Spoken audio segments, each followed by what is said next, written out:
Welcome back to another episode of The Ordinary Experience. Today I have with me a very special guest, my father. Hello, Viraj. Welcome. Thank you for coming on board. I need the content. Times are getting tough in COVID, but hopefully we can get some learnings out of this discussion. That's good. What would you like to talk about? Well, there's a lot of topics with you. There are an amazing amount of things that you've done, in my opinion. But I'd like to start on you bringing up me, my brother, and mum on a single income. Well, just point of correction there. I didn't bring your mum up, but because I don't think that would go down too well.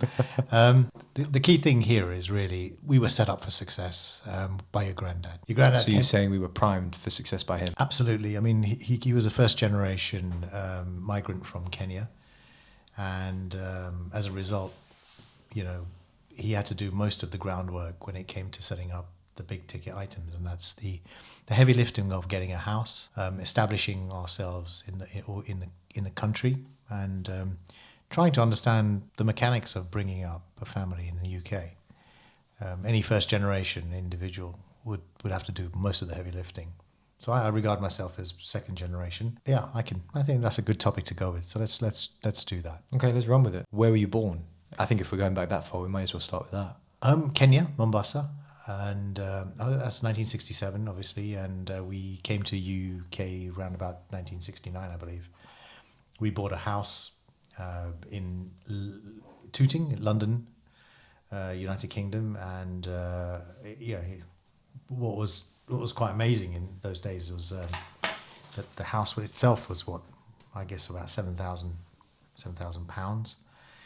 What is that in today's money? I would imagine about £250,000 or maybe £500,000 even. I would say it's more like £500,000 actually, because it was a lot of money.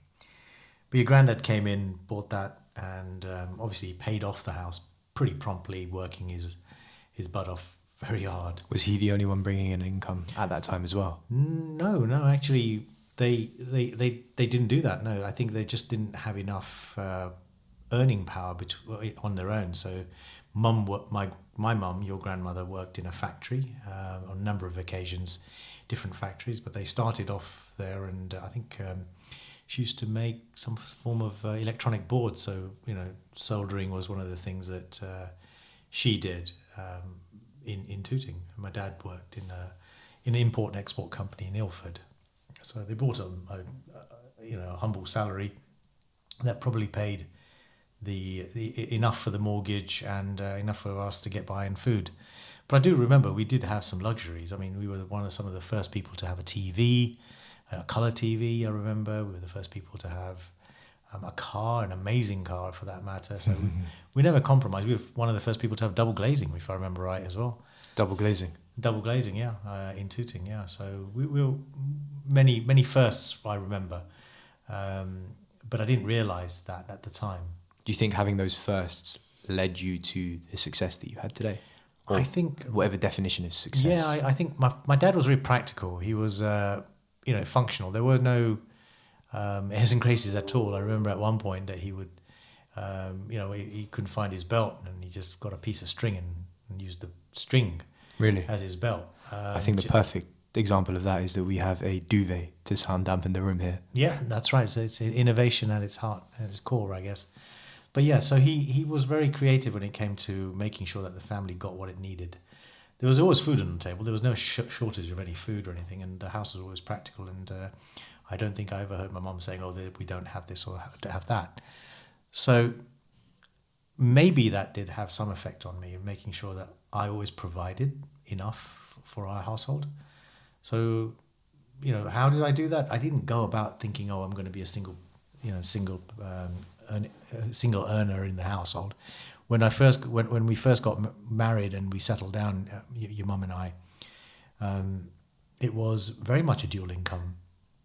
So I remember coming out of university and going down into Hampshire looking for a job in a small company called SD Sycon, which was a military outfit where basically I learnt my craft, cut my teeth on coding, and learnt the art of management of just surviving in any corporate company. Your work background, that's in computing. So yeah, I actually wanted to be an optician. I don't know why, I think it probably stemmed from the fact that my neighbours were surgeons, and he was an eye surgeon at that, and the equipment he had in the house was fascinating. So the tinkering around with his equipment, the optics and the lenses and things like that was very fascinating for me. And I just thought, you know what, this is cool.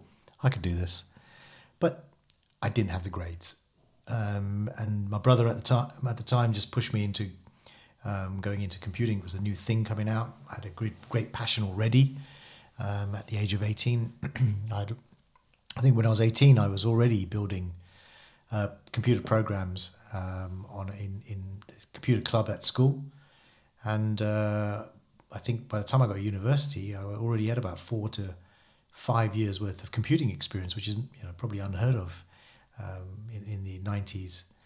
Today, kids, you can find people who do code at the age of 16, but I was coding in first generation languages at the age of probably about 14 to 18, which is really good. Is that what is considered ahead of the curve at that time? It was way ahead of the curve. I remember when I walked into university, there were people there who didn't have a clue. When I walked out of university, I was walking I walked into a job where the individuals were just starting coding, because computing had just started as a course in university. So the first generation of university students were just coming out.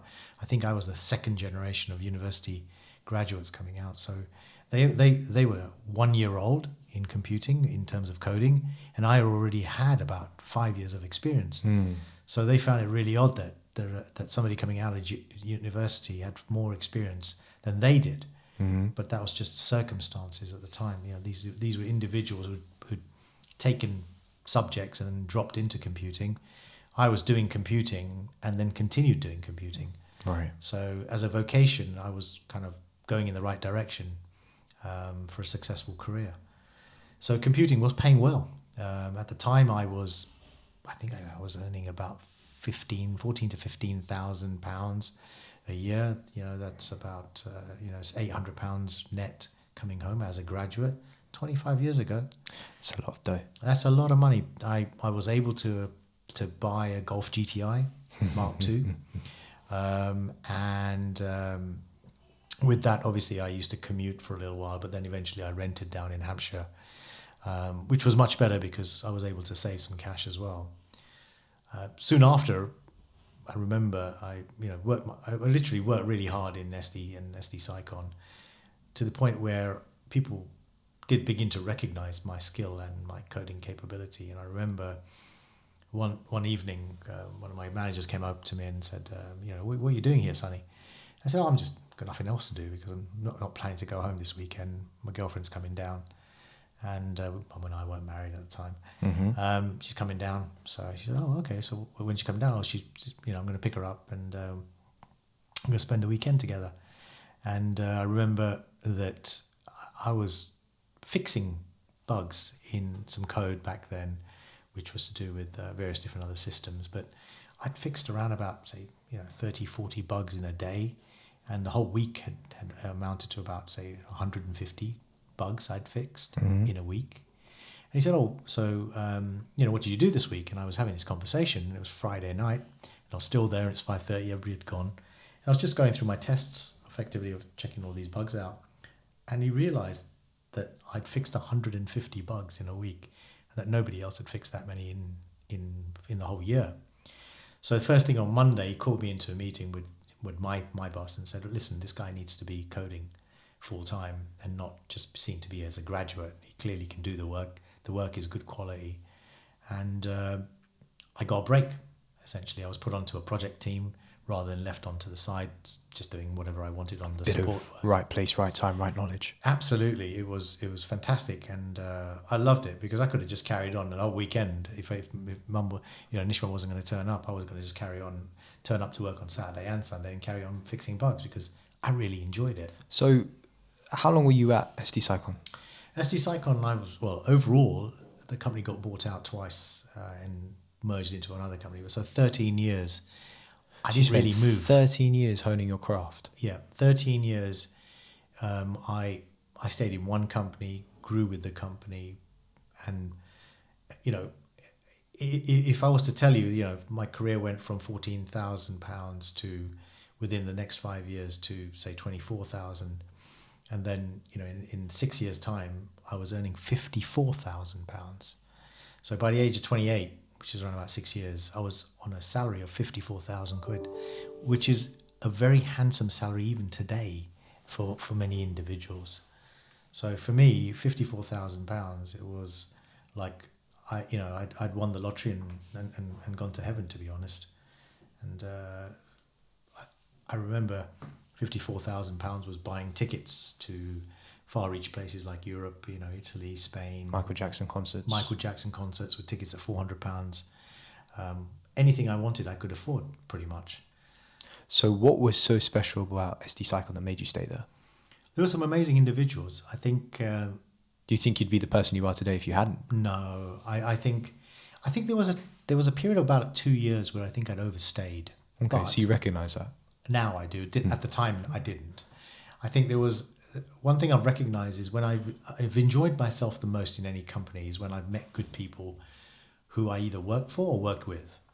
And I think that's natural when you say it, but at the time, you don't recognise that those are the greatest things that make you work smarter, harder, and want to work and turn up in the morning to go to work, is because you're interacting with people you enjoy being with, and you solve problems together. When you solve problems together, there's a comradeship that you have. Mm-hmm. That comradeship is what leads to your success going forward and their success. So for me, it was always, let's go up together.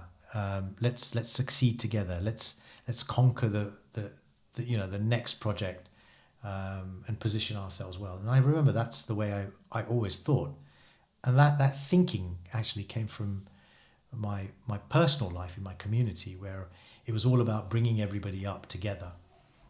So the community spirit was always in me. About it's not just for yourself. You drive for the community. And in the workplace, the community is your team. You're driving for your team, and that they're a success. So for me, I think inbred in me was this ideology where I always wanted to work with someone and work with people around me, and I wasn't the geek, which you kind of would have associated with a computer geek. I wasn't a geek. I was very social. An individual that's, well, typically doesn't have any EI friends or anything. Friends, sits codes. You weren't one of those that the stereotype. Yeah, I know I might not have EI to the level that other people do. Mum says that. Yeah, I know. But what I would say is that, I always look at people and our positions as a group, never alone. Right. And so, I stayed in SD Cycon, which eventually turned to EDS, which was bought by a company called Ross Perot's EDS.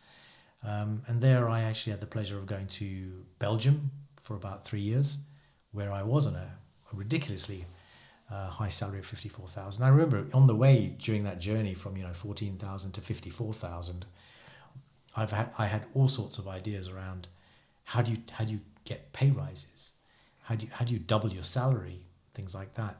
So those concepts do cross your mind, and when you're 28 and 32 years old, you're trying to strive for a sensible salary which can actually get you on the ladder of a house, or buy the things that you might want to, or go on the holidays you want to go on and see the world. For me, it was very much, I want a house. I want my own house. I want to live in something new. Remember, I could never afford what my father had because that was just way too expensive. So I had to work out how to buy a 3-bedroom house. In England? In England, in Morden.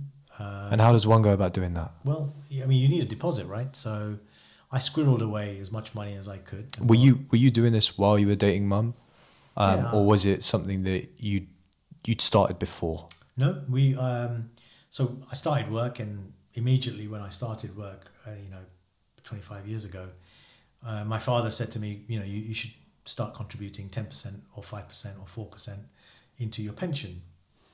And so I started to do that back then. And I've always kept that practice up. Even today, I squirrel away 5% of my salary into a pension, and I just forget about it.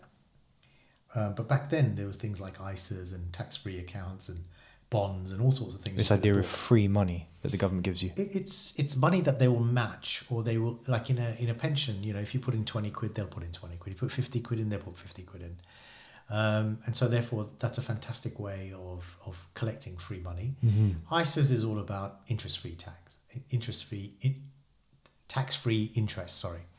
So when you put in money and you get interest on it, normally you'd get taxed. In an ISA, you don't get taxed. And when you take it out, it's not taxed, right? So, and if you reinvest the ISA, even better. You don't have to worry about any transfer fees, etc. So it's a good vehicle to continue. So I used to pay 20 quid into an ISA, and you know, you can top it up to 9,000 if you wanted to, but I didn't have that sort of money. That's my entire salary almost. So you top up 20 quid each month, and you know, at the end of the year you might have about 1,000, 2,000. Following year you do the same thing, you might end up with 2,000. Following year you do another same thing, you have 3,000. So each year you open up a new ISA, and I started doing that, but then I realized that, you know, I was going to get married, and then I had my first son, and we had more expenses. And you couldn't pull that money out until... Well, I could put it out any time. Right. But the point was that I had no more disposable income, which I could save.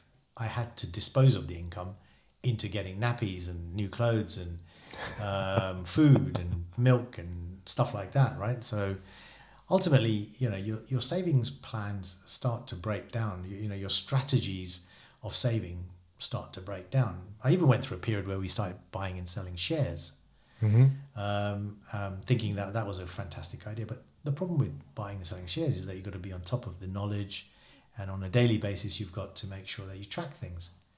Well, you know, when you're working full time somewhere else, you can't do that. So it's quite difficult when it comes to managing your finances on a day-to-day and hourly basis to do tracking your shares, when you just can't. And so for me, that didn't work out too well. I think I lost about £10,000 worth of shares at one point when I bought and tried to manage that. It just didn't work out for me. So I've never been a great share dealer in my lifetime.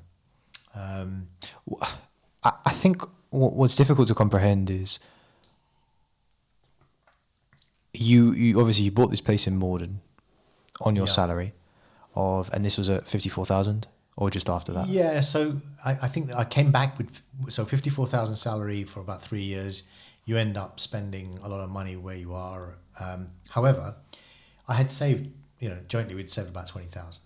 Okay, right? But how did you turn that house? That was what? How much was the house worth? So the house was derelict. It was in Morden. It was bought for 60,000. How do you turn that into the place that we live in today, which is 500,000? Well, it's more than 500,000, but yeah. Well, I think and sustain. You know, we get to go on the trips. We get to go on the holidays. We've had the experience of living in Spain. Yeah, I know. I do look back and I think, how did I do it? And it's quite weird. I would say that we bought the first house for 60,000. I think that we do. Let's talk about it in a couple of streams. You know, how did the houses get flipped?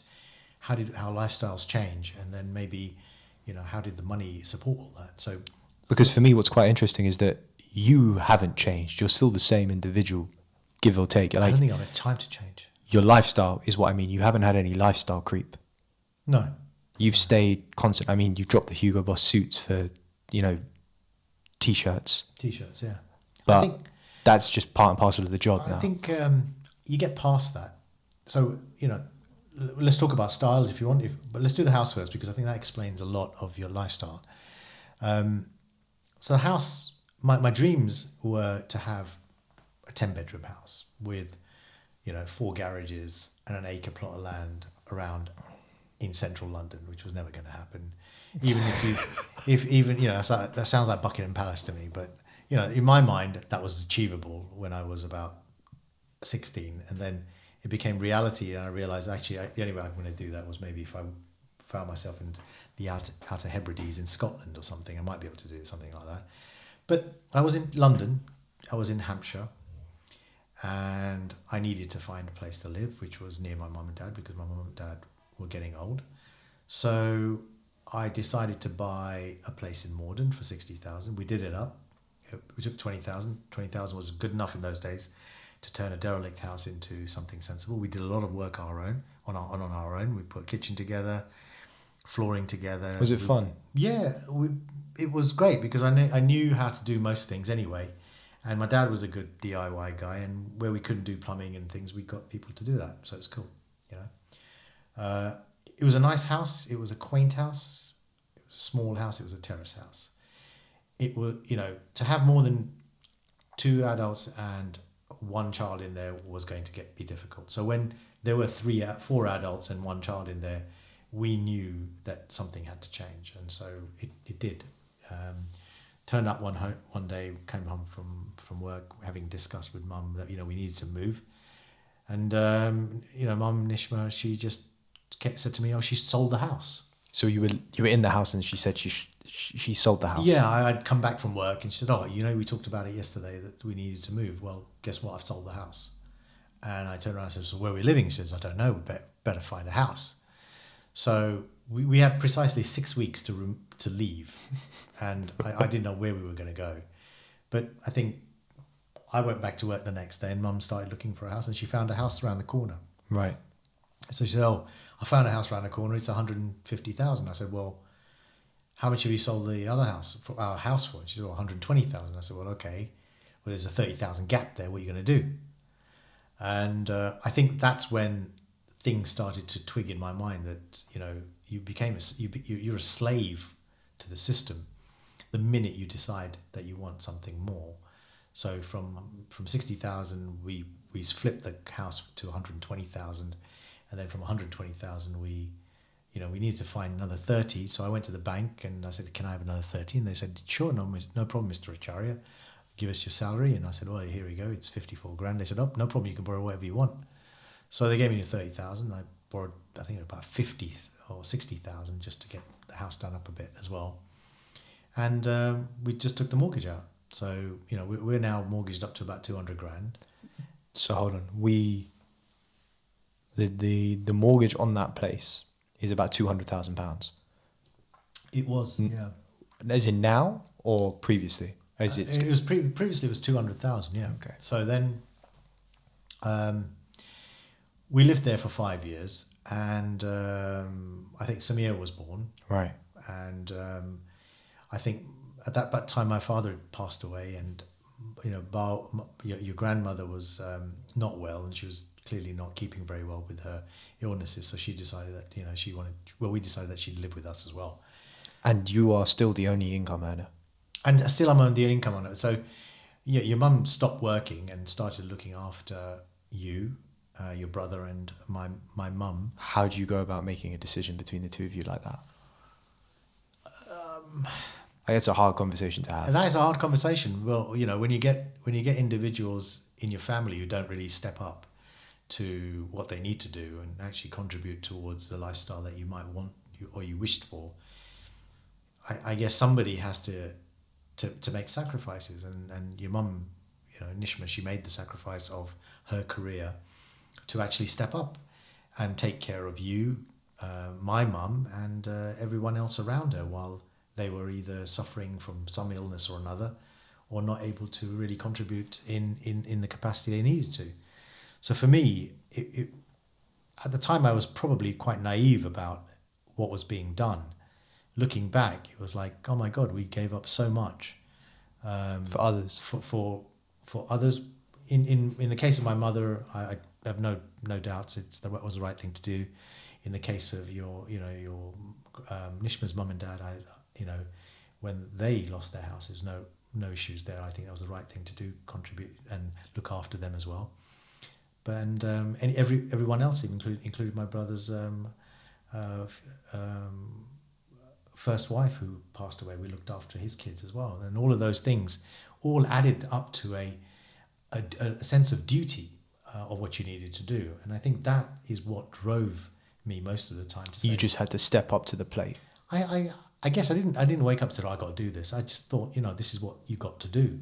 See, that's weird, because obviously I've started my new job, and what you just said about I wake up and I don't think you don't think that you've got to do this.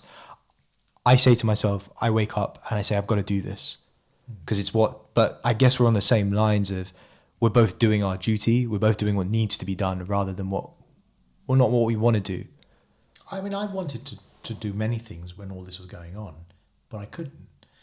Well, you got some of it out of it. I mean, you bought your favorite car. Yeah, so I think when you make decisions like that at the time, it's a sense of duty that to yourself, you owe it to yourself to say, no, I've got to move forward in life.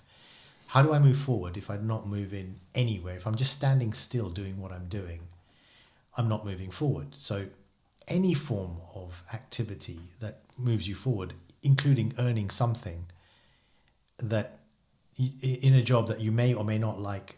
Luckily, I found a job that I liked. That's the key thing. That's the difference. But my father did many things in his life that he didn't like, but he just kept moving forward, right? And that was at some point, all that moving forward ends up in a net positive. I think the biggest thing for me about Grandad was when you told me, and I didn't get to see him while he was alive, but a standout moment that you rarely reference, or you reference from time to time in quite poignant situations, is when he owed a debt and he had to go and clean toilets. Yeah, I mean, it was a crazy piece of knowledge that I found out that one of his one of his brother-in-laws lent some money to his brother, and in the end he got caught up in the debt of one brother owing to an in-law, and he decided to help clear that debt, and he had to find more money somewhere to pay off this debt. And as a result, he did what he had to do. And if he had to clean toilets, he had to clean toilets. He had to do what needs to be done. He needed to work. Yeah, absolutely. So he did what he had to do to effectively pay off the debt and get things done. So it's a sense of duty in life. You know, you need to just solve things and then move on. And I think that clears your head once you've got that. So for me, I think this idea of a single income rather than dual income was very much a sense of duty that I had to do. Mum had a sense of duty about looking after the family. We fell into those roles. We didn't plan, or we didn't suddenly wake up one morning and say, oh, you do this and I'll do that. I think we did say that along the way. Oh, this is good, isn't it? You do this and I do that. And it was working. So there was a bit of give and take. In the relationship, I mean. Yeah, absolutely. So we realized our roles were what they were, and maybe they were, we could have gone a different way. And whenever Mum asked for, like, hey, I need a nanny, or I need some help in, I need a pram, or I need a new car, the idea was to provide. No questions, that was the idea behind it. So you get to a stage where there's four of us. Yeah. Right, so there's Mum, there's you, there's me, there's Samuel, my younger brother. What do you do? Because we stayed at Morton for how many years? 5 years. 5 years. What do you do when you realise you need to upgrade that? And what do you think about? I don't think at any time I upgraded. I think Mum upgraded. I was quite happy. So what, mentally you're still back in the Thurliston Avenue? No, I think every time I reset myself to the new place, but I always knew that,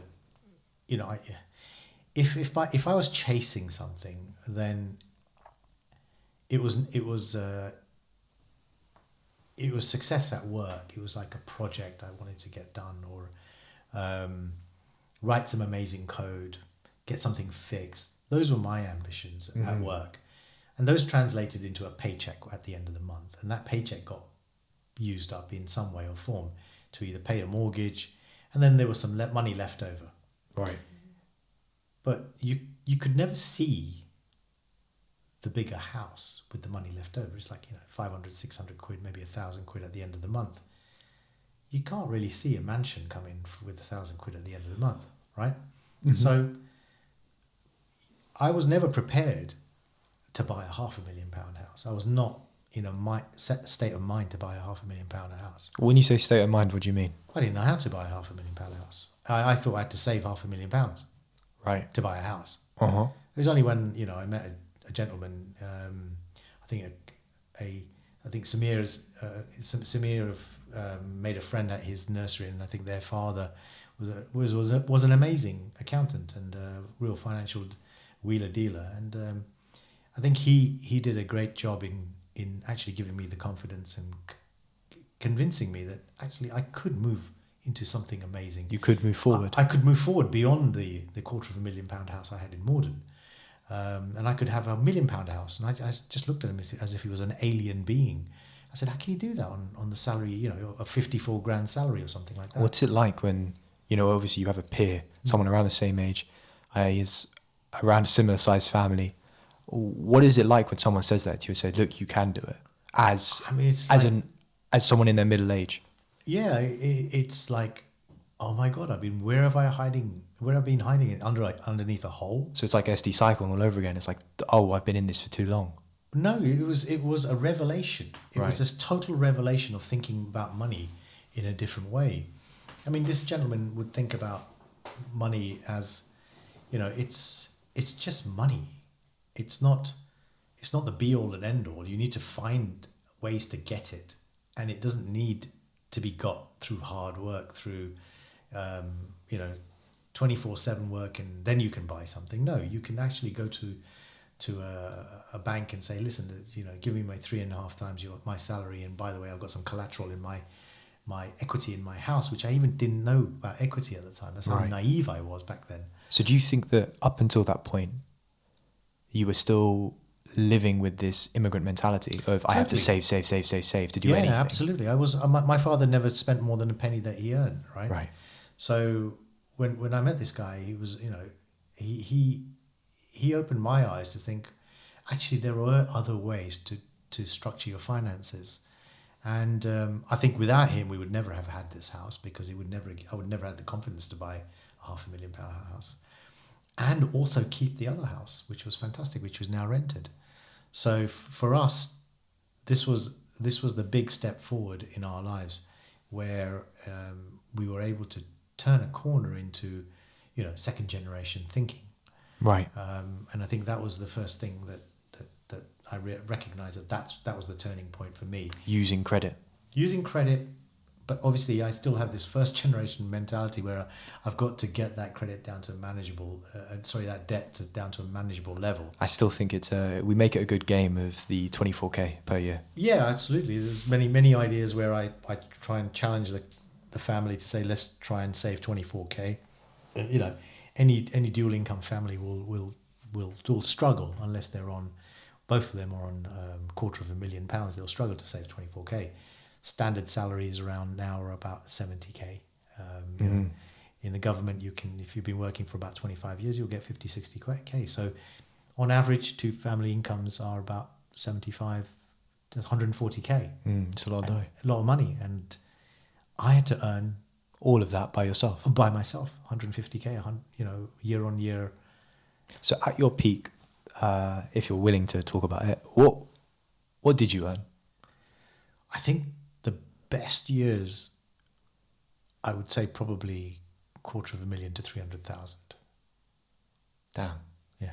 I don't even know what that looks like. No, I just saw a paycheck in my bank account, and I didn't believe it either. It was just a lot of zeros. It's a lot of zeros. And I think when you're paid that much money, you realize, I mean, it can only be done once or twice, unless you're in that compulsive game. But it takes its toll, right? So I did it for a couple of years, and then you just realize that's not what you want in life.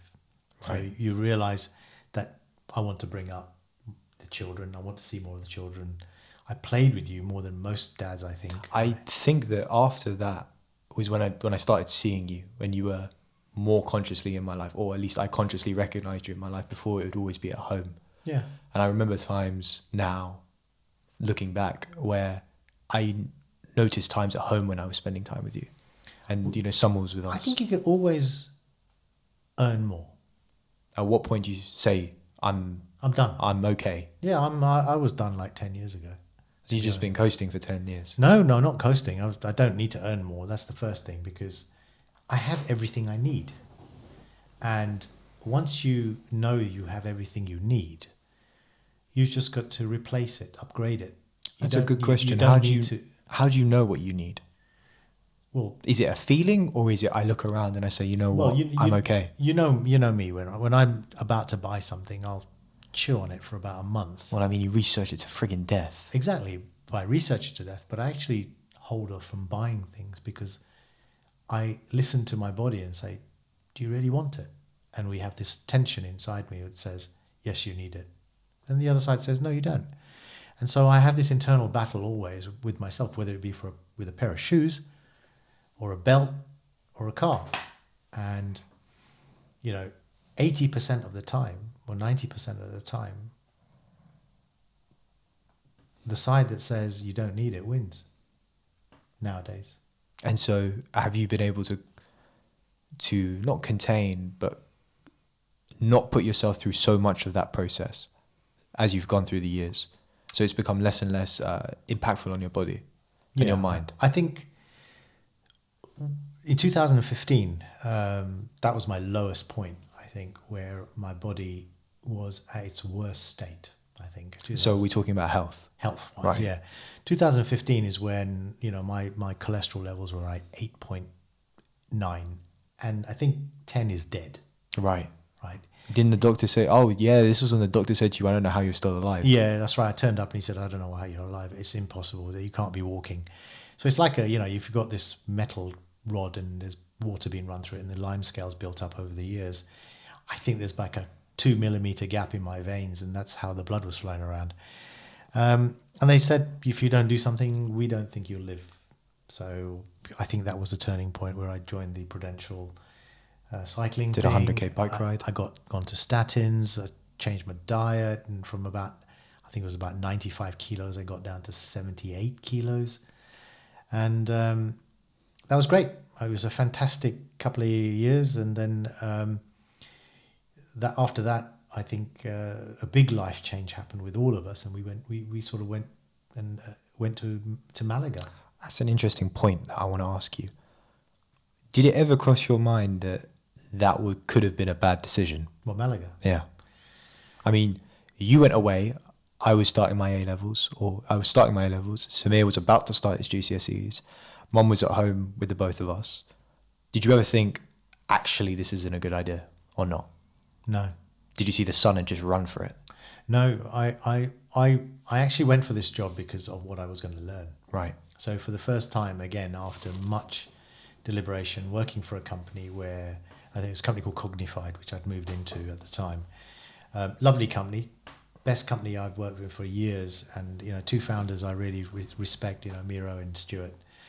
Really good guys who actually know how to run a company and build a company from ground zero.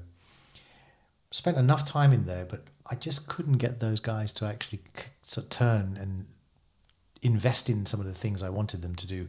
Maybe I was a little bit earlier than in the times than they could afford to, but I wanted to do things which they weren't prepared to do. So the first opportunity I got to go somewhere in a company to learn about these technical skills and know how to do them properly, and ended up in a gaming company. It was gambling, sports betting, casino, poker. So they had loads of cash. They wanted to do things that I wanted to do. Perfect synergy. Happened to be in Malaga. Brilliant lifestyle change. And I remember that's when my entire being, the whole part of me changed into being a bit more relaxed, realizing there was more to life than the British life, and the Spanish life crept in. There was this element of take it easy, but live life, earn life, but don't live life to work or earn money. You work and then you live with the money you make properly. And I think what does living look like for you? Living was actually, coming home from work, going for a walk, having a lovely, in the afternoon, a siesta on a Saturday, coming home and maybe going for a run or maybe on the bike, spending some time with my friends, having a glass of wine, eating tapa in the streets of Malaga, spending the evening up till 1 o'clock talking to my friends. That was a life. And in England, that would never happen. You'd arrange, you'd call up front and say, hey, do you mind meeting up on the 27th of January? Maybe at 6 o'clock we'll arrive as a family for a meal, and then we won't see you for another year. Right. While in Malaga, my friends I would talk to on a daily basis, and evenings we'd spend time together. We'd bump into each other on the streets, and we'd spend a penny and have a glass of wine or something. this was proper living. This was the sort of living my mum and dad used to talk about in Nairobi and Mombasa, where they'd just go off and have great fun together in the evenings. I've never done that in London. So it's almost like you came full circle, in a way. I think I was living the life that my parents used to talk about in Mombasa, but I Didn't realise Malaga, at that moment. But in Malaga, yeah. They certainly did not live anything like this. There was a lovely community in London, but nothing like they had in Mombasa right now. It's quite interesting. Yeah. I didn't realise that. Didn't know that. Yeah, they had a wonderful life over there. So, working in Malaga was one thing. What's it like doing the whole work in another country and your kids are still back in the UK? Yeah, I mean, I don't think I answered your question. Did I make a right mistake? Right. No, you did. You said no. Yeah. You didn't. You didn't make a No, wrong but decision. I mean, looking back on it though, at the time I didn't think I was making a mistake. Looking back on it, I can see the effect it had, positive and negative effects on you guys. I can see the positive effects of you definitely enjoyed it. The sorts of stuff we can probably talk about that another time that Samir got up to and you got up into in Malaga was, these are stories that you can tell your own grandchildren, I'm sure. But it definitely changed me. It definitely changed everyone in the household. The idea of, you guys on a Friday in the evenings breaking up from school after with Easter or bags packed, straight to the airport, jump into a taxi, get on the plane, passport at the other end, jump off train and into the apartment. The whole thing taking place in about 4 hours flat. Just watching you grow up to do things like, nowadays people won't let them out of the house, but we were doing things which others were not doing. And you were 14, 15 and jumping on a plane, coming on your own onto the other side and joining me in Spain was fantastic to see you guys grow up that way. Clearly, I wouldn't see you guys for 6 weeks, 7 weeks, and that was sad. And I think that took its toll on you two. You guys went in a direction that was not classical. I think Samir's probably okay now. You're going in a different direction, which we're working through with YouTube, podcasting, and content. I think what's important is you've always been supportive of that. Yeah, true. But I think if you'd known what you wanted back at 16, look how far you could have come. True. I think if 16 you had your camera, at 16 you did have your camera. If you're 16 you knew what I was saying to you back then. Hey, do some SEO work, do some YouTube work, do some coding, do some coding, do that, do some if only HTML. It's a bit of if only I just listened. Exactly. So all of those things, which back then at the age of 16 could have rocketed you to 6 years ahead of where you are today. So why didn't you do it? I was busy holding it all together with cash. Right. You're right. I should have probably done all of those things, but I was having too much of a good time. Way too much of a good time. I don't hate you for that. I wouldn't change anything. It's made us the family we are today. Yeah. I think, and the way that we look at life. True. Spain was a massive turning point. It was, yeah. Anyway, that got me into a conversation eventually with a good friend of mine called Fahim, and he called me up, and he said, "Oh, Sunny, I've got a job for you in London, obviously." And so I was on a ridiculous salary in Malaga, obviously, and living that. What do they call it? Living the dream. I was actually living the dream. Living the dream, but there's a word for it. Expat life. I was living the expat life out there for sure. Permanent salary. Anyway, things had finished, and I certainly felt like as if I was coasting. So, can I touch on that? This idea of coasting. How do you know when you're coasting? What is it that doesn't tweak for you when you get? Is it I don't feel something when I get up in the morning? Am I not learning anything? Am I not pushing myself forward? What is it? I think the North Star is not there. You can always learn, but things have changed so much that the drive is gone. And the drive goes because the emphasis of something new has gone. So the purpose is still there. Companies have to exist, so the purpose is always there, right? You can always do more for the same purpose, but it's like if you got cake every day, the first couple of days you'll enjoy it. In terms of a job, obviously a job lasts more than a couple of days, but a job can last up to 6 months, a year, or 3 years. But after about 2 or 3 years, the job is the same. You've changed everything you can possibly change after 3 years in any company. If you are not the owner, 3 years is enough, in my opinion, unless you change radically the job, in which case it becomes quite interesting. But the people don't change. So the conversations don't change. The conversations don't change. Would you say that's stagnation? That is stagnation. You stagnate, they stagnate, the situation stagnates. So you have to keep blood moving. So good companies do have, this constant replenishment of personnel coming through the company. And I think it's important that that's what happens always. And I've not been at the end of, oh, you need to go.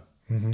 I've always been at the end of, I'm going, see you later. And is that just a personal choice? That's always been a personal choice. Every 3-4 years, I look at the project, or I look at the company, and you reassess. And I reassess. And if I say I think I'm not valued, I'll go. Has there ever come a point, just before we move on, has there ever come a point where you said to yourself, actually, I am going to stay on? Yeah, I mean, Unilever is one of those companies. 3 years have gone by. Would have been a classical vintage Sunny, if you like. He'll leave in 3 years. I remember what one of the guys who employed me, a chap called Aaron. I think he once said, "Oh, Sunny, so how long we got with you?" And I said, "Well, 3 years, Aaron, at least." And I mean it. I'm not going to disappear. He said, "Okay, that would be something to see." And I think people do know that about me. They know that I won't stick around and I'll move on to the next project. But Unilever is not quite finished yet. Right. It's a huge project. I mean, I moved from Malaga to Unilever because Fahim asked me to come over and help him with a project. Mm-hmm. Something that we both did brilliantly well in the terms of creating a new culture, a revolution inside Unilever, which was fantastically received. And it's been something that's literally ignited Unilever to the point where the transformation of Unilever is happening underneath. And I can see everyone talking about the ideas that we brought in and the way we brought it in, which is fantastic. So do you see your family at work as, you have a work family and you have a home family? And you join the two, or do you not join the two? I have managed to now join the two. Mm-hmm. There was a time where I used to keep the two apart. I don't anymore. There was a time when there used to be a light switch when I used to switch on and switch off. There isn't anymore. I'm always on in both places. Right. And you talk about this innovation. You talk about, everyone working on these super amazing projects. How do you cope with doing that at work, but also, helping me get through university and helping Samir finish his A-levels? Some will finish his A-levels. Well, A-levels I found hard with you guys because you were doing A-levels, which I didn't do. I mean, I was not a nice person during my A-levels either. Yeah. And so you had to deal with my personality. Yeah, I wasn't expecting that. I wasn't expecting that. No, either. I wasn't expecting that. So personalities grow, right? People change. And all you can hope for is they change for the better, or you move on, right? I've got personalities at work where I don't particularly like them. I'll tolerate it for a while and then I'll move on. They won't. I don't dwell on it. I don't try and change it too much. Those are certain things that you cannot change. You can try and change them, but the energy that's required to dissipate and change that individual is too much. It's not within me to change it.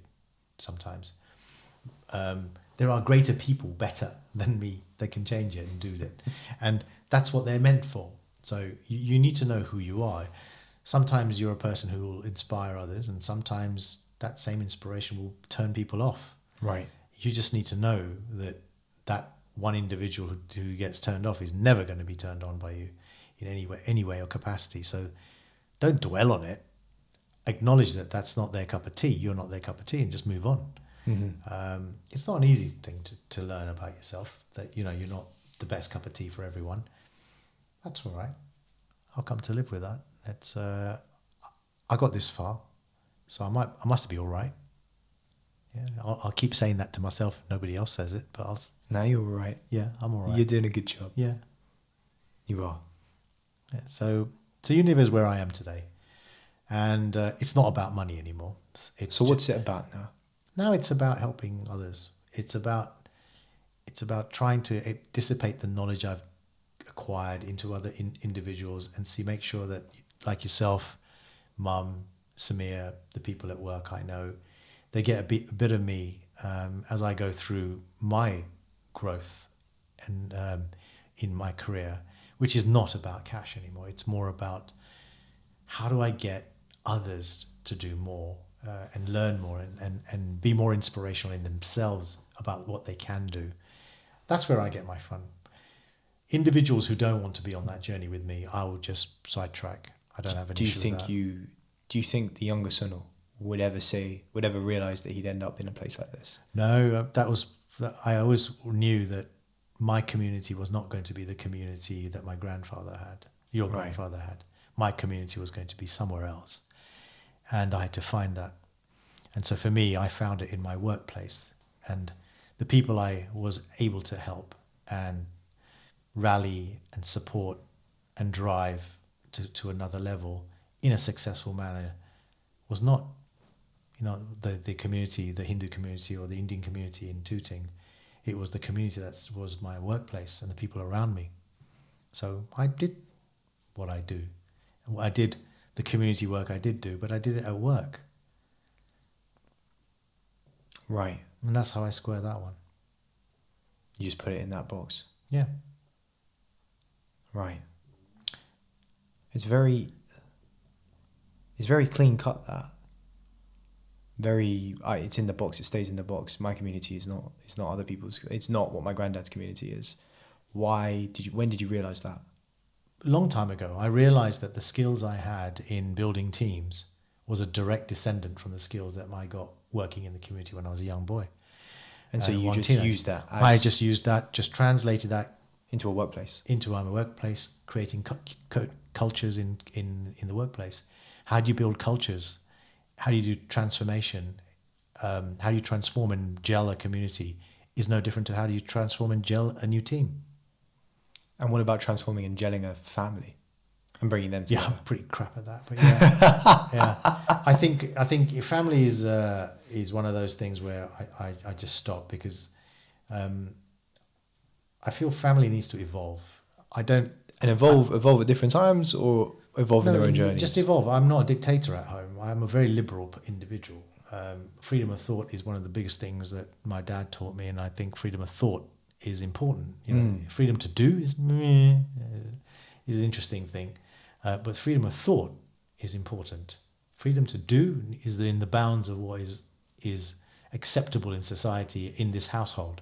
Yeah. So if Samir decides to, or you decide to, stamp around in your underpants, that's a freedom of not doing. You're not doing that in my house, but you can think it, no issues.